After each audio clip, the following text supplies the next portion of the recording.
Yeah, I think, to be honest, it could be his swan song, like his last dance, so to speak. Considering the Euros are coming up, I think it's too little time at the moment, considering they're basically 6 months away before you're really ramping it up. And as Paul mentions here, the lack of young talent that's there, I think he'd rather 2 years to kind of develop the squad if he was to take it.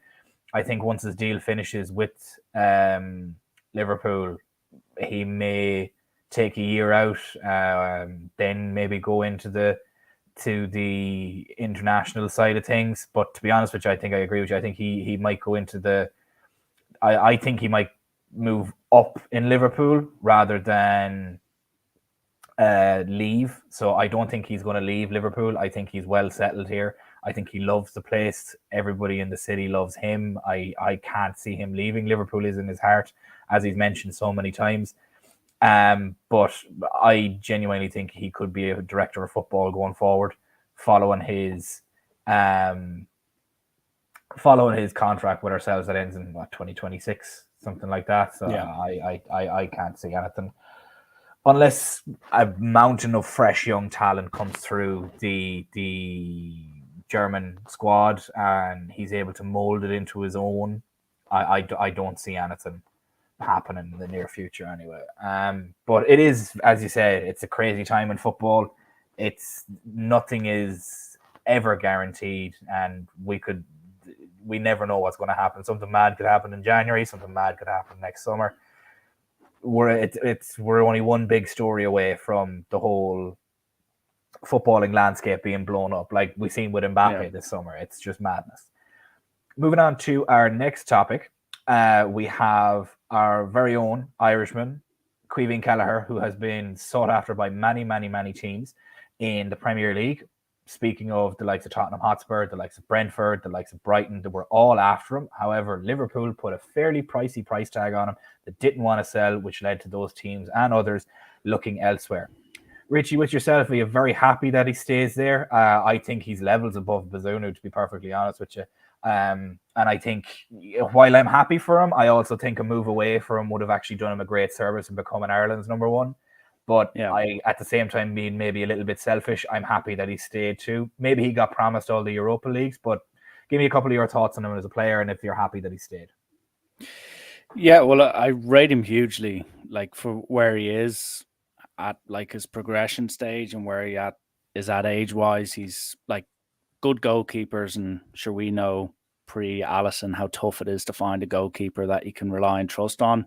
Yeah. Kelleher's ticking all the right boxes. He's played in a lot of high-profile games and actually done really well, like with the domestic finals. And if in an ideal world, he's your second choice for the next 5-10 years behind Alisson if he stays put. But I think everyone knows how this story goes, where you've got the only clubs that this works is when the first choice is not solidified. And we're very fortunate to have Alisson, who in many people's eyes, in my eyes, is the best goalkeeper in world football.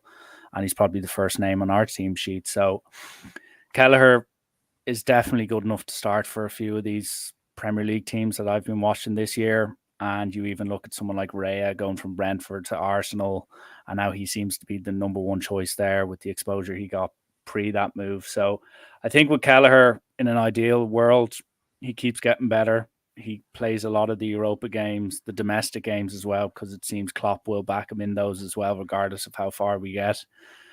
And one thing I would say is that Liverpool are not going to just get rid of him for 10 million. Like, they know the value, and it's similar enough to the defensive mid debate at the moment, where if you've got a good goalkeeper, and we've seen even with our rivals paying big money for an Inter Milan goalkeeper after, about 18 months of solid displays, like Kelleher can demand a big fee, and we're within our right, especially with his age, to demand a big fee. So what I'd anticipate is come June, July of next summer, we'll hopefully be in a position after him getting enough exposure, European and domestically, to warrant a big fee. And the one thing that is guaranteed is that there's going to be several Premier League teams and even teams outside of the English landscape looking for a good goalkeeper, because it's the one position that is constantly fluctuating across the league, whether you're finishing third or fourth or you're getting promoted into the league.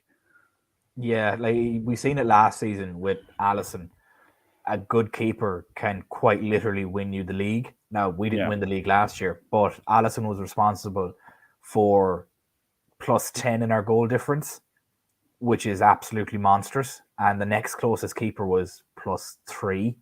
So Alisson essentially stopped 10 potential goals going in, which could have led to much less points and snowballed effect, and we wouldn't have won as many games. Alisson quite literally, I think, last year saved our season. And something that needs to be noted on Kelleher as well is that we've yet to lose a penalty shootout when Kelleher is between the sticks. So he's actually good from spot kicks too.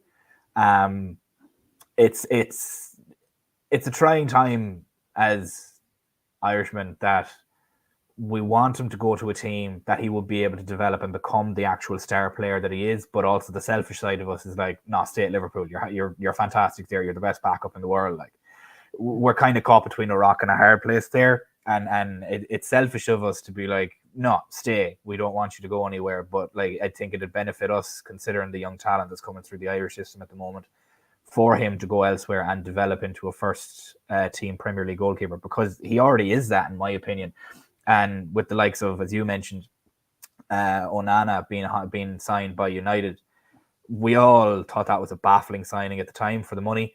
And we all thought it was just like De Gea is miles better as a keeper, as a shot stopper, than Onana is. They essentially signed a CDM as their as their goalkeeper. He'd be better suited trying to replace Casemiro, like, in my own opinion.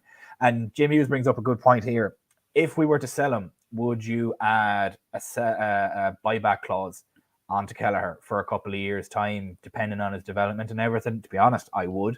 But like Alisson could play for the next 10 years and not skip a beat. Like, the lad sits in Liverpool and drinks beer and eats barbecue the whole time, and he still then comes out and performs. So there's not much point. I'd love to do it if Alisson was in his twilight years, but Alisson is still the best keeper in the world, and I don't see him slowing down anytime soon. Would you agree with that as well yourself, Richie, or would you have a sell-on clause on him just to be on the safe side? Like, I'd probably be the latter. Yeah, get a sell-on clause, because not so much that I think Alisson may pack his bags and go elsewhere. Like, the dynamic has shifted when it comes to potentially losing your players. And we know as well as anyone with Mohamed Salah, the last couple of months out with him, we don't know where that Saudi league is going to go. And the way I look at it is not that Ali might just leave us. It's a case where it may be just simply too good to be true. Offer may come in. Like, who's to say it couldn't be 150, 200 million? And I'm not saying that we could just go out and get a replacement for Alisson, but as we discussed earlier in the podcast, we've no idea what the next 6-12 months in the transfers holds for us. But it'd be a no-brainer, because Kelleher hasn't shown any glimpses that he's hit his ceiling. Like, every time he gets exposure to big level games, and I know it's a bit ropey in the Europa League because he'll have disjointed teams in front of him, but he's ticked pretty much every box that has, been put forward to him this year. And if he keeps progressing like that, and if we were to sell him on, and especially in a Premier League club, and he was to perform well there, it would make absolute sense that we'd have the opportunity to bring him back if our situation changed. Because, as I said, find a good goalkeeper. Like, even look at Arsenal, the second best team in the league at the moment. They're still struggling with their keepers, hence the constant changes there. So it is something that definitely we should consider if we do let him go eventually. I'd like us to see something in the same vein of what Harry Kane has put into his contract with Bayern with that sell on.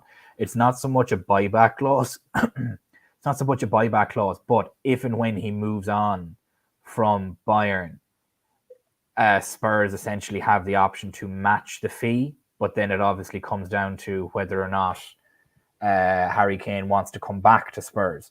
It'd be so if we sold Kelleher to Brighton, for example, if they then decide to sell him on in 5-6 years time, as they seem to be doing, as their kind of cycle of getting players in and selling them on then that way. But I think something in the same vein of that would probably be the best course of action, because it leaves it up to the player, but we're allowing him to kind of go and develop and do whatever he wants that way, which could not burn any bridges, if that makes sense, and allow us to keep good faith with him, which he might turn around and just maybe come back to us. And to be honest with you, GMU, if Kane wants to go kick in the NFL, he can, because I would pay money to go, and I would pay money to go see an NFL game, but I'd pay extra to go watch one of those 250-pound linebackers hit him full speed just to watch him get absolutely mauled. I think that would be primetime television. But I think that sort of a buy-on clause or buyback clause would probably be the best for Kelleher, purely because it allows him to then go away and develop. And if at a stage he is sold on from that club, we get first refusal to match the fee, and then he can choose either to come back to us or not. Because at that point, we've done everything that we can for the player and kept it in good faith.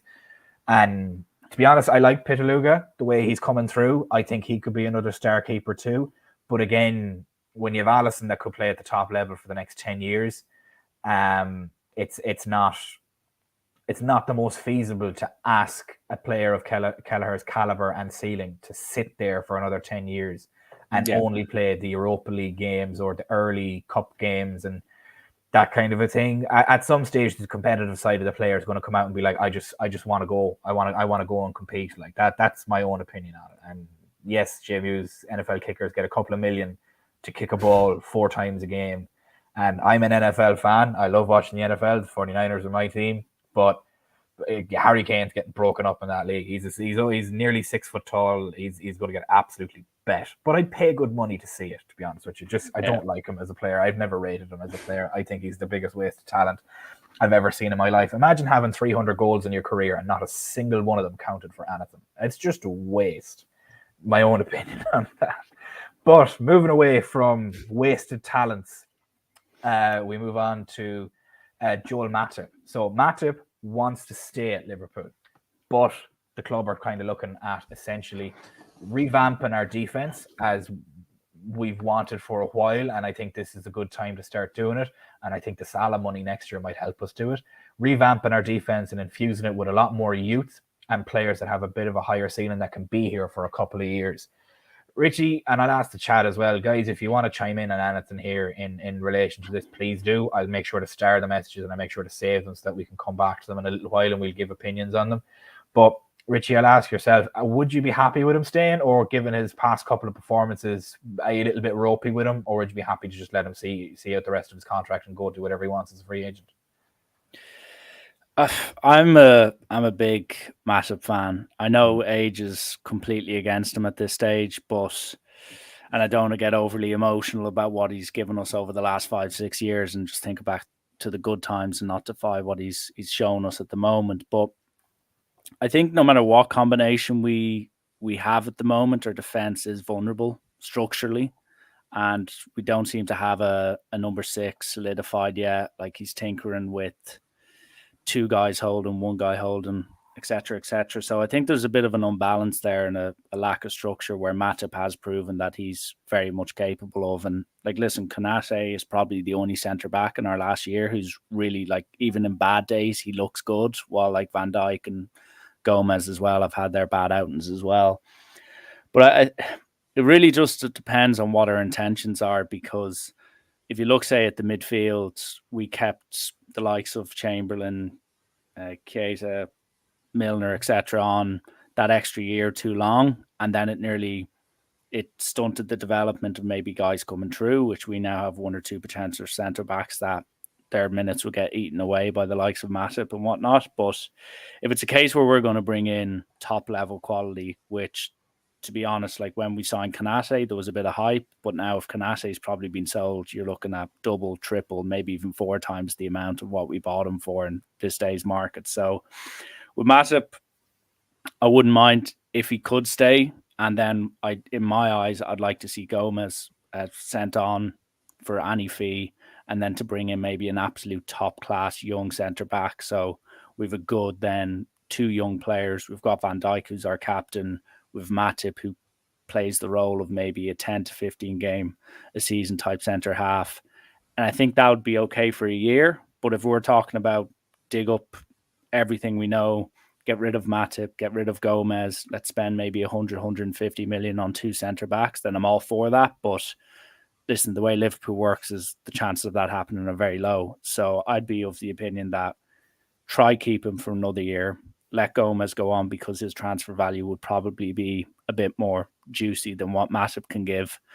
And with that, then buy a top-class centre-back to compete with Konate and Van Dijk for those starting positions and have Matip as the guy who'd be that experienced guy who could maybe in Europa League or hopefully Champions Leagues next year will be able to play the odd game, or especially those domestic games with maybe younger centre-halves who are given their opportunities as well, as opposed to just putting Van Dijk in there and giving him extra minutes that he probably doesn't need.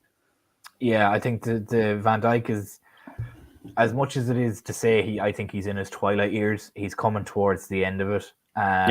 And we did a thing earlier in the summer before yourself joined us, Richie, of what were our unpopular opinions. And my two were next summer, not Matip, but Van Dijk and Mo Salah have to go. We need to cash in on them. And that was my unpopular opinion at the time. And a lot of I'd agree with the Van Dijk side of that. Yeah. Absolutely. I think they both need to go, in my own opinion. I think they, as you said, were very guilty of holding on to a player for a year, maybe 2 years too long. Yeah. The Henderson contract is a prime example of that. Milner being held on for as long as he was is a prime example. Great servant to the club, nothing against him or anything like that. But at the end of the day, when you look at it, it needs to be dealt with like a business, and you need to move on from players when they've gone past their ceiling and are on the downturn. And I think Matip is there. I think his legs are gone. In the preseason games, he just didn't look interested. He had a solid performance one of the games he started so far since the Van Dijk and Konate injury. And Jim Hughes, I know Rio made it to 36, but Joel Matip isn't Rio, and the style of play is very much different to what it was back then. I say back then as if it's a long time ago. It's not, but I do think that it's we need to be ruthless, as Paul mentions here. We need to be ruthless. It's better to sell a player a year early than to keep a player for a year or two long, because then that absolutely shags their sell-on value, or we let a contract run out and then we're sat there with our hands in our pants trying to figure out how to get somebody else in, and just it's not working. Like and wait, sorry, Jamie, I didn't know you were on about Virgil van Dijk. To be honest with you, I think his knee injury that was caused by Pickford has maybe knocked a year or two off him, and he's a year or two ahead in his decline than he would have been if that never happened. And that's purely the fact that it was an injury out of his control. And I think that injury has probably knocked 2 years off his career, because it's a knee injury, and the type of style that we play is very high paced. You need to have a quick first step, and he's great, and he performed well against Lask in his game coming back to get him up to speed, and I expect him to perform well on Sunday as well, along with Konate, because he seems to be well fit too. But it's time to sort of send these older players out to pasture, for lack of a better term, and start cashing in on them, because if we don't, we'll end up in the exact same position as our midfield was, where it's just completely woeful, and we then need to spend a heap of money on it. But it's a complicated one, because you're torn, because you want him to stay because he's a great talisman to the club and he's a great player, and he's still on his day as one of the best centre backs in the world. But at the same time, you have the likes of Kwanzaa coming through, who's performed absolutely admirably for a guy that's 20. Yeah, he's a guy that's 20 years old, and he's coming in and performing at a Premier League level. And to be honest, in that Wolves game, I was very impressed by him. And I honestly wanted him to start against Lask. I thought he would have been a great game for him to get multiple minutes against a team that may have been more his speed at the time, to allow him to get the confidence. But I'm very happy with his development, and I can't wait to see him start developing into the new sort of Virgil van Dijk. If I had my way, I think we should have paid the €40 million for Gonzalo Inacio. But that's my fever dream for the summer, and that's over for now. But you can bet your bollocks in January I'll be calling his name again. But yeah, it's time, I think, to start looking at refreshing that centre back role, even in the right back role as well, considering what Trent wants to do, and maybe even start looking at left back, because I'm not too happy with Tsimikas. especially in the game against Lask. I understand it's his first game back into proper big minutes, but he was woeful. In my own opinion, I thought he was absolutely shocking. He didn't know where he was going or what he was doing. And Robertson is 28. He's getting up there in years. He could play another 2-3 years, but if you don't start looking for a centre back, left back for another 2-3 years, you might shaft yourself. Whereas you could get one on the cheap now and develop him behind Robertson, very much the same as Kwanzaa is being developed now. And I agree, Jamie, Kwanzaa is going to start in 2 seasons without a doubt. I think he'll be an absolute monster. He's a big guy. He's a strong guy. He can definitely perform, and I'm very excited to see him. I'm very impressed by him. Plus, he's homegrown, so it solves that problem too. Moving on to our last topic of the day, just because it's a bit of a quiet news day, is our very own Spanish technical wizard in Thiago. And he apparently have talks begun with him to re-sign him for a new season. Now, despite his injury history and his injury problems, Klopp rates him very, very highly. On his day, I think he's the most technically gifted midfielder in the world, but that's on his day, and it's a massive if he's on his day. Richie and the Chad as well, would you be happy with a contract extension, maybe at a lower rate than what he's on currently at the moment? Because he's on nearly 300 grand a week just to be sitting on the bench burning a hole in it. But if there was a restructure of a contract, would you be happy to see him back? Or is it time to, as we mentioned with the older players, time to let him go and just move on from that saga? It was great. It didn't work. Injuries ruined him. Or would you be happier to keep him? Yeah, well, it's kind of 2 points I'd like to make. Is just with Thiago, as you said, technically he's probably the only midfielder that I would have no qualms about him hopping over to Pep Guardiola's Man City training session, and technically he'd probably be the best player around. But at a certain point through all the injuries and maybe some of the performances that have been a bit underwhelming to what we saw maybe when he was man of the match in that Champions League final for Bayern, I do think we need to keep him, because we can't just get rid of all our senior players that quickly. Like, I do think it was right we moved on from Henderson, Milner, etc. But there is a core group there, and everything you read about players, and I don't take it by what journalists say or maybe by what managers say. The fact that you hear so many midfielders at Liverpool, and even some of the other players, whether it's the wingers or attackers or even the young academy players, he seems to be the guy who will talk to players about their performances. He'll be the guy who will give them feedback. He will raise standards in training when he's there. And that is invaluable. And especially someone of his ilk as well. This isn't just like a 25-year-old who's got 20 caps screaming at people. This is a guy who's done absolutely everything. And if you look at our midfield, there's a lot of, not so much unproven, but young talent, or else talent that hasn't reached its roof of potential yet. So the big question mark as well, and I think someone mentioned it in the chat, is if the Salah rebuild money happens in, say, 10, 11 months' time, then it's a different perspective. Then it's like we can maybe get a centre back, another top midfielder out of that, and then Thiago's position maybe doesn't become as crucial from a whole season and a leadership point of view. But it really depends on what Klopp is thinking. And someone else said it, that you need to be absolutely ruthless. And Pep Guardiola, where I think he's got an edge on Klopp, where Klopp tends to make his mistakes 6 to 12 months before they should happen, if that makes sense. Like with the Henderson, Milner, Oxlade-Chamberlain loyalty, and now we've got the same with maybe Matip and Gomez, sticking with them for 6 to 12 months too long. While you look at City getting rid of Cancelo and the likes, they're still in their prime and arguably not. They're probably could be better in a year, but it's something that even Arteta's doing with Ramsdale. He's got rid of him. He's trying to be ruthless to get that extra 1-2%, which can be the difference. So I personally would like to see him stay because of the age profile of the rest of our midfielders. And I know there's that romantic idea that maybe he can stay fit and really show us what he's capable of. But I'm just going to divorce myself to that and look at the cold, hard facts.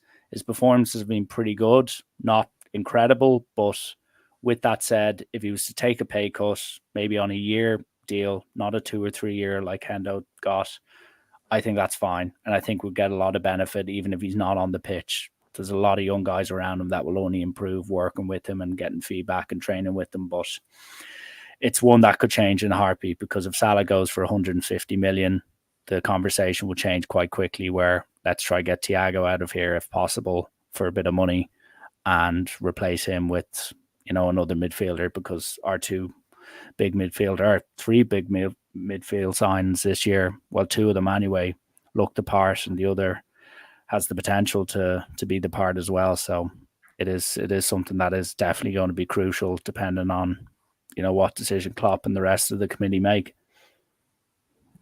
Yeah, it's for me. As much as I love him, and as much as I think he is a fantastic presence in the dressing room, and that my hope is that he could help Stefan Bajcetic improve, and I thought that could be his understudy. But I think it's at the stage now where his injuries are the problem. As Paul mentions here, he's technically gifted, but I think somebody mentioned earlier up in the chat as well that availability is the best ability, in my own opinion, and very much like Naby Keita and Oxlade-Chamberlain. It's all fantastic and well being one of the best players and one of the best midfielders on your day, but if you don't get on the pitch is the main problem. I completely agree with you. I think he's a fantastic person to have in the dressing room to mentor the young players, and it would be pertinent of us to keep him at least for this year and let him run his contract out and let those younger players get settled into this system with more minutes.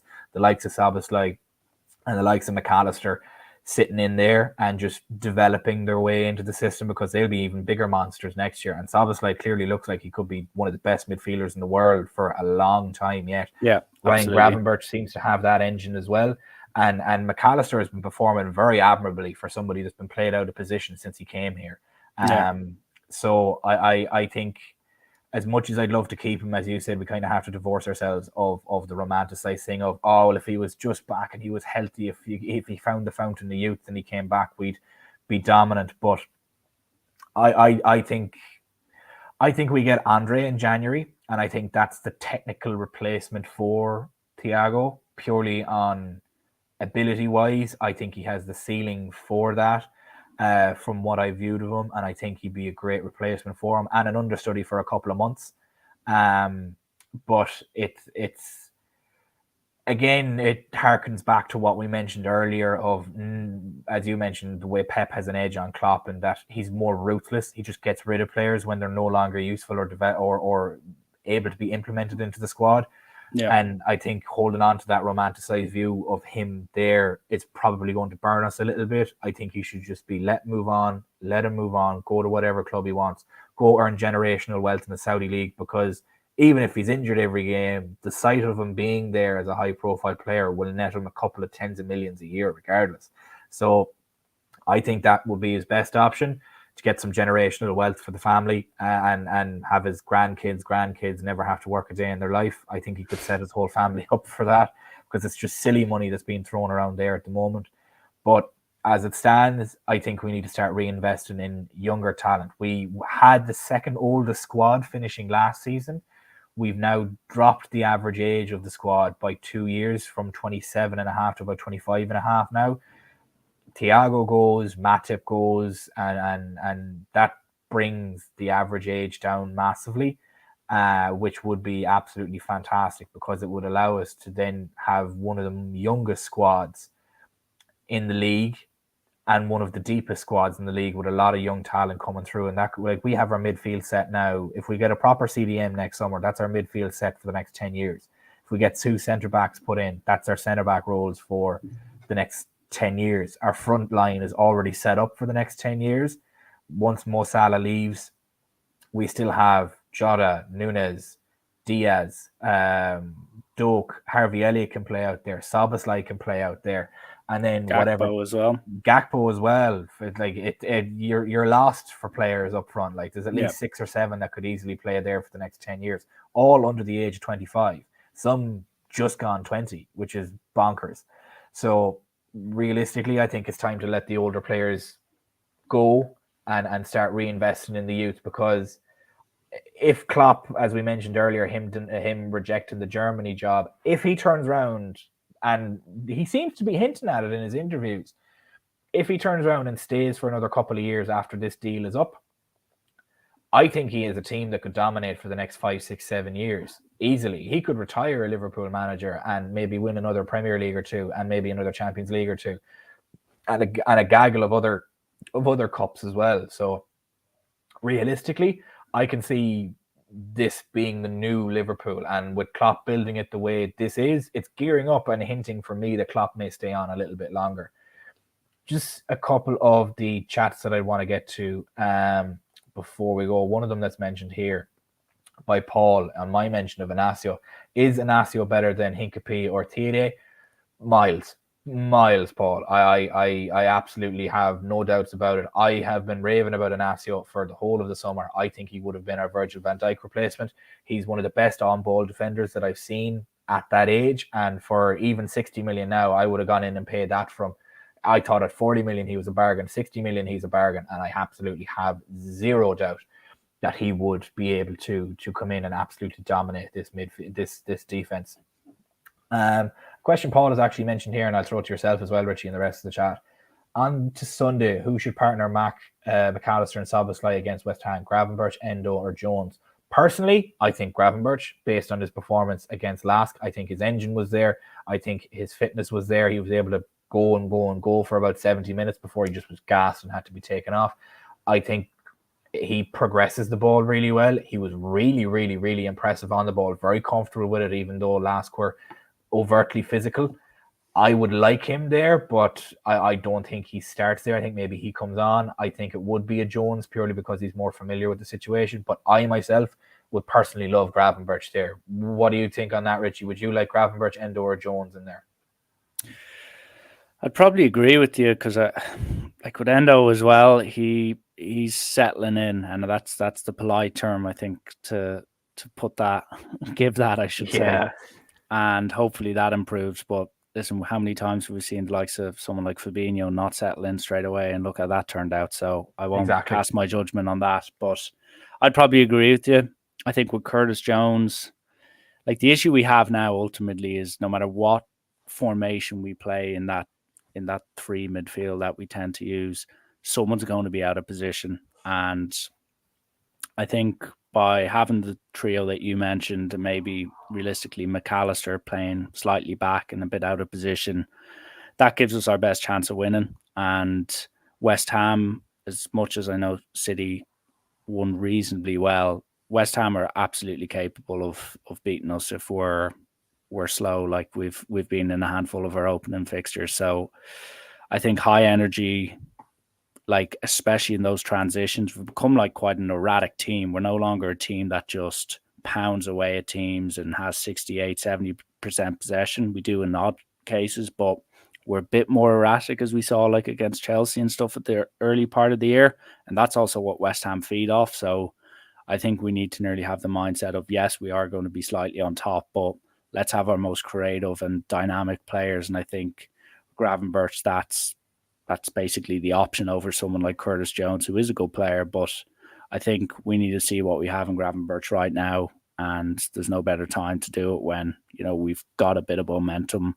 We've got a close to fully fit team and our attack that's on absolute fire. So I'd like to see him as well.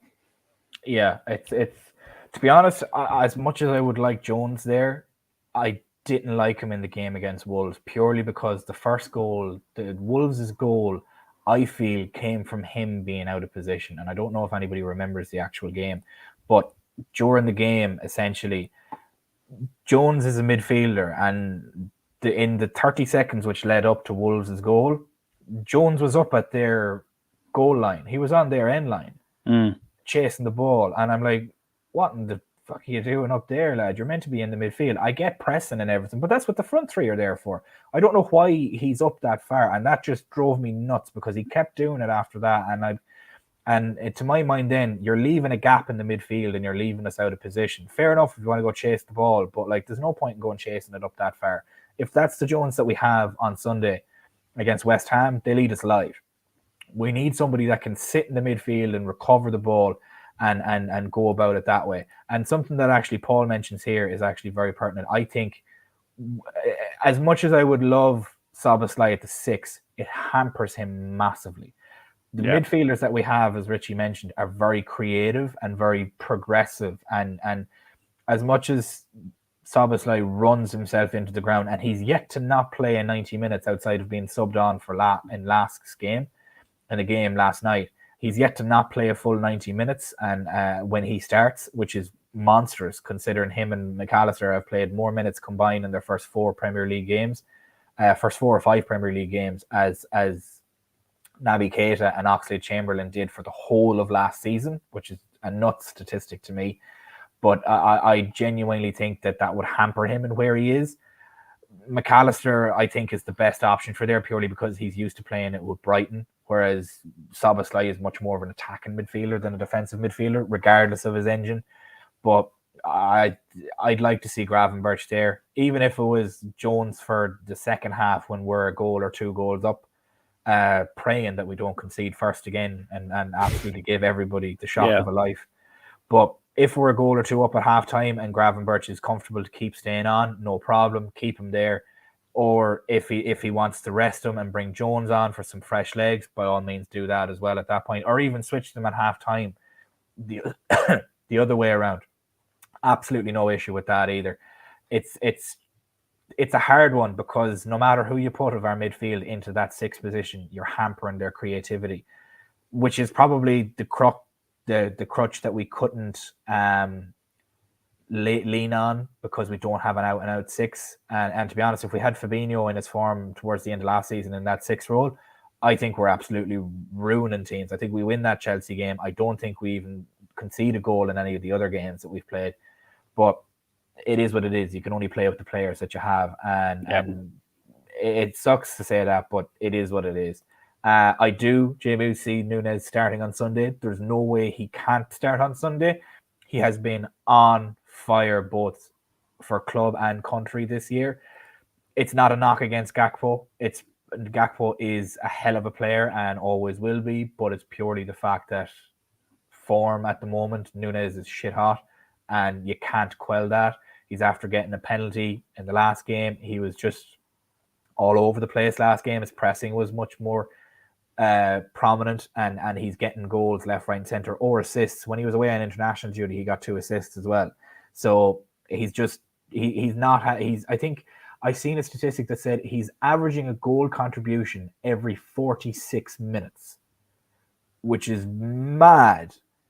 And that's shit hot form at the moment. So realistically, he could bag 2 a game on that form, a goal or an assist. So I think until he cools off, you can't not start him. That's my only opinion. I think it does, James, have to be a Diaz, Nunez, Salah, because Salah's and Nunez is link up play. We've seen it in the preseason. It's just mental. Kelleher, I don't see Trent starting on Sunday as well. I think give him a break, let Gomez sit out there as a right back, but I don't think he should play the Trent role. And I'm sure Richie will agree with me on this, because he was put into the Trent role the last time he played right back, and it was just abysmal. And Richie, I'm sure you'll agree with me on that it just seems that he's not Trent, so there's no point in playing him as Trent. But given the performances so far, Richie, how do you think we line up against West Ham on Sunday? Do you think there's many changes to the Wolves lineup, or do you think somebody's earned their way in from the last game? Do you think any of them guys have earned their way into a starting role on Sunday? I think the midfield 3 that we suggested, and like Alisson has those gloves, obviously, and then Trent I don't think is going to play, so you'd expect Gomez to be out there, and then Van Dijk will obviously be there with Robbo, and depending on what centre backs are fit and who Klopp wants to go with, I anticipate whoever is available to slot in with him. And then up front, I think it will be a Salah, Nunez, and probably Diaz, maybe Jota, but probably Diaz. And just even like pinpoint what you were talking there about Nunez, where I think the rest of the players in our attacking options, Nunez is the one that needs minutes and needs to consistently play, because I think he is a confidence player. He also, as you alluded to, is an absolute just beast at getting goal involvements, and he's our only number 9 that, in my opinion, I know Gakpo can play there and so can 1 or 2 of the others, but he needs to play, he needs to start, because I feel with Jota, Gakpo, Diaz, and even maybe Salah, if they are rested for a game or two, they can slot straight back in, and we're so fluid up top that they will get chances and they'll feel a part of it. Well, I feel with Nunez, there's still that little question mark, maybe about from himself, not so much at us as the fans or the rest of the league, but I think I'd like to see Nunez get, out of the next 5 games, at least 3 or 4 starts, and I think we'll reap the benefits of that. But I'd say it would be close enough to that starting 11. Well, hopefully, you never know. Yeah, again, it's going off form at the moment, and Nunez is just unbelievably hot at the moment. It's something as well that Vesa Flowers mentions here is Stefan Bajcetic at CDM. Yeah. I not starting for me purely because his first minutes after the long-term injury came in the Europa League. I would like to see him make an appearance at maybe the 60th or 70th minute to come on and finish the game out. I that's something I would really like to do there. I get your opinion in a minute on it, Richie. But Paul also mentions, if Trent is out, would you have Bajcetic at the right back role, much similar than he played with the game against Lask? Me personally, I don't think he should start, purely because it's a Premier League game. We're currently, at the moment, if you want to be technical about it, we're in a title race. We're 2 points off the top. We're currently in tied second with a bunch of other teams. But given him coming back from a long-term injury, I'd like to rather see him eased back into it rather than thrown into the fire at the moment. Whether he comes in at right back as a sub in the 60th or 70th minute, or comes in as a CDM in the 60th or 70th minute, that's how I'd like to see him come in. Richie, would you like to see him start or come in much the similar way? I'd agree with you. Like, I don't think he should be entertained at right back. He's not our James Milner, and hopefully not for the next 15 years. Yeah. But Stefan, like, I think our best team going forward will involve him as our CDM. But I just don't think he's at that sharpness match level that we can just trust him in against a West Ham team, as I said, is capable of beating us if they're on it. So, as I said, I'd like to see maybe 20, 30 minutes from him over the weekend. And then if he's training well and he's performing well and not giving away maybe too much ball or a crucial goal here and there, like some potential other players, then I think, like, the sky's the limit with him. Because, like, if he's playing for Real Madrid, putting in the performances he did last year and some of the big games he played, like, you're talking mega money for him. So we need to invest in that, especially when that CDM, since Fabinho's left, it's kind of open season there. He needs to be given the reins. And as I said, this is where someone like Thiago and stuff in his ear before games and doing video analysis and all that with him, I can only see him just getting better and better. And this comes back to my point. As ruthless as Klopp also needs to be in this transitional period, you need to be very brave as well. And I think this is one of the positions where he needs to back him, give him plenty of minutes, maybe go through a bit of pain at the start. But I think every fan would be happy seeing his name on the team sheet for the majority of our games with any combination 2 in front. Yeah, it's speaking on the rootlessness that you mentioned. Paul asked the question here: would you take 50 million for Jota in January? I'd irrevocably say yes. I would happily take £50 million for Jota in January. He's fantastic as an impact sub, but at the same time, I don't think he's a starter. Any time that he's come on as a starter, he's done nothing for 80 minutes and then all of a sudden poached a goal at the end. And if it was a different player in there, like a Diaz or a Nunez or a Gakpo, they could have gotten us a goal earlier. I very much think that he's an impact sub off the bench, much the same as Shaqiri was for us back in the day. I say back in the day as if it wasn't only 2 or 3 years ago. Getting old. I think he's an impact sub. I don't particularly think that he should be an out-and-out starter. And if you want an impact sub to be sold for 50 million, I would jump at that, considering the price of players that are going nowadays. I don't think... I think you could probably get more for him. I think you could probably sell him for 65, considering the player quality that the likes of Mason Mount and Kai Havertz went for, and that kind of a thing. And even, to be honest with you, the Rasmus Højlund, how much he went for, I could very easily see it being around the 60 to 65 to 70 million. And Paul, please don't ever disrespect Divock Origi like that again. Man is a legend. I know what you're going for, but I don't think anybody will ever live up to Divock Origi. That man single-handedly won us a Champions League, and I don't think we'll ever be over it, to be honest with you. What I do find quite funny, however, is if you're a betting man or if you're a betting person, Divock Origi and Nottingham Forest play Everton later on in October, and they also play them on the 20th of April. And if I had the money right now, I'd put the house and the kids and the wife on Divock Origi scoring the goal that puts Everton down in April. Hand on heart, that would be the funniest thing I could ever imagine.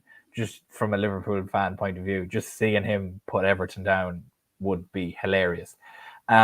Something that Kelleher mentions here is something I think isn't talked about an awful lot either, and we'd finish on this point, that it's not really mentioned, and I think Mark Goldbridge mentioned it as well. It's not really mentioned, the sheer tactical brilliance that's gone into Jurgen Klopp essentially changing his whole midfield and tactics going forward in one window.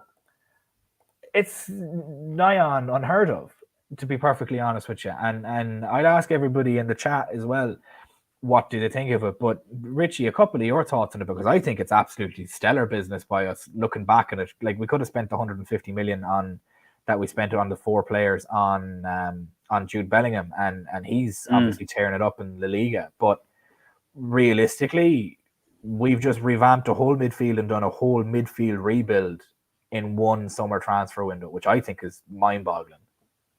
Yeah, no, I'm very happy with, maybe Endo aside, that's very much a to-be-confirmed rating on him, but the other 3 I'm very happy with. And it has slightly changed their game a little bit, but then having said that, I think the Liverpool we see now compared to what will look like come February, March will be 2 different beasts altogether, especially as we mentioned, like the Trent role is something that may or may even be more prominent, or we might get away from that to maybe get a bit more defensive stability. But it is something that I think last year that Klopp he had to swallow a bit of his pride and kind of force himself into, number one, getting rid of players, but then also being a bit more adaptable. And the one criticism a lot of maybe the anti-Klopp brigade has is that in games when it's, say, a 4-3-3 setup, he's not flexible. He can't do a Pep on it. Like, I've read that book, The Evolution, that chronicles Pep's time at Bayern Munich, and he'd go into some Champions League games with, honestly, 8 or 9 different formation options that at any given moment he could just feed onto the team and say, okay, let's do this. And you sometimes feel with Klopp, he's like, this is our setup. These are our players. If you're playing a low block, high block, whatever it may be, we're just going to try beat you this way. So this year he's been a bit more adaptable, especially with like a right back's role and also the shape of the midfield, whether it's a kind of 1-2 or else a 2-1. So I think it was more him being forced than him really stepping out of his comfort zone and saying, okay, let's be quite dynamic in our formation and tactics. But it's worked out because the players we've brought in have adapted really, really well and look great. And as I said, I think the sky is the limit this year when it comes to actually seeing what we're capable of. Yeah, it's an exciting time to be a Liverpool fan, and I said this towards the middle of the window as well when I was on stream with a couple of the guys. It is very, very exciting times for us. We'll get to a couple of these chats here that I've saved now, and we'll finish it there. Thank you guys, everybody, so much for joining us. If you haven't already, please do like and subscribe. If you have done so, please make sure that your bell notification is on for any future videos and streams. And if you've even done that, thank you so much. Share it with a friend as well. Sure, why not? Paul mentions here, and I agree with him. This has been my. There's a lot. This is a lot of the guys in the group are actually from Liverpool as well, and they want to see Everton go down purely because they're Everton. I quite enjoy the 6 points they give us every season, to be perfectly honest with you. I wouldn't like to see them go down, but at the same time, it would be genuinely absolutely hilarious, and I would fall off my couch laughing if Divock Origi put them down in April. It would be the funniest thing in the world. Jamie Hughes mentions that Klopp laughed when Bellingham scored during the presser, and that kind of tells all FSG wouldn't spend. It's not that they wouldn't spend the transfer fee. I don't know if you know the ins and outs of the actual contract, but it's worth about 600 million over the course of the 5 years, 6 years that he's with Real Madrid. His dad got a £20 million finder's fee for some reason, for spurting him out of his balls. His agent got 20 million quid. His wages are 400 grand a week after tax, and that's not including bonuses. And he also got a 20 million euro sign-on fee. So when you work it all out, the fee comes to anywhere between 500 million and 600 million. And realistically, that's not what we're going to pay. And I'm quite happy we didn't pay that, in my own personal opinion. As good of a player as he is, that's doing what Chelsea do and bankrupting your future for a now. And I don't see us going about it that way. That essentially, guys, is it for us. Thank you so much. It's been a bit of a quiet day for news, a bit of a quiet week for news, but thank you so much for sticking with us.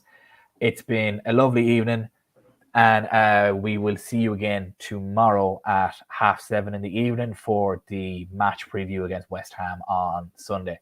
Thank you guys so much for watching. I hope everybody has a lovely evening. From myself and from Richie, thanks so much, and we'll see you again tomorrow.